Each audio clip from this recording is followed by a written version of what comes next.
قریب 20 روز می شود که غم بالای این خانه سایه انداخته است. این زن 82 ساله در یک روز از دو نبیرش جدا شد. یکی را به ارتش بردن، دیگری را به بازداشتگاه. جماعت خطی ناظر منطقوی ببین چیکارش کردن این مادر. شهباز شریفبک در این نوار که 15 اکتبر پخش شد از شیوه جلب برادرش به ارتش و لطوکوب بیبی و خاله اش ناراضگی کرد. این نوار در شبکه‌های اجتماعی وسیع پهن شد و خشم کاربران را برانگیخت. شهباز شریفبک بعد پخش ویدیو بازداشت شد. منابع رادیوی آزادی گفتند روز 26 اکتبر علیه او با اتهام افراطگرایی از طریق اینترنت پرونده جنایتی گشودند.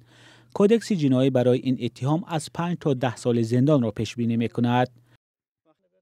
نزدیکان شهباز شریفبک ظاهراً درباره اتهام خبر ندارند. این خرید 16 روز میشه میرم نشونم میتونم دیگه میکنم دورم میکنم نشونم میتونم انا دیگه خیلی رفتم تا که سودو میبرن تو دم هم چی میکنن با خواهد میتونم همونجا بود من سودو نیده بودم داده پلی را پلی نداشته بودم من نکی میبرم آن داده نمیشه دنگ دیم نکیدم. خانواده شهباز شریفبک در دهه عادله شهر وحدت زندگی میکنند. به گفته خودشان زندگی وزنی دارند. شهباز و برادرش که او را به ارتش بردند یتیم کل بودند. انا خماتی بودن پرکت بودن یا تا اومد دو کی انا بگو که من اکل دوام گذاشتم.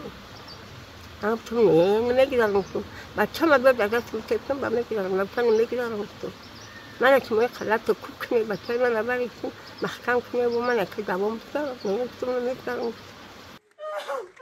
کار شهر وحدت. بحث این نوار و مؤلفش را فعلا دادستانی وحدت و مقامات پلیس تحقیق دارند. معلوم نیست که شهباز شریفبک وکیل دفاع دارد یا نه. مقامات دولتی قضیه را رسما شرح ندادند. 4 کودک همیه با تهمت. این زن چشم برای نبیره اش است. نبیره که در روبروی یک اتهام سخت قرار گرفته است. انا من اشمو خویش دارم مثلا که همه کلمات جواب چی من کاربون این اون من از روی نولیده شدم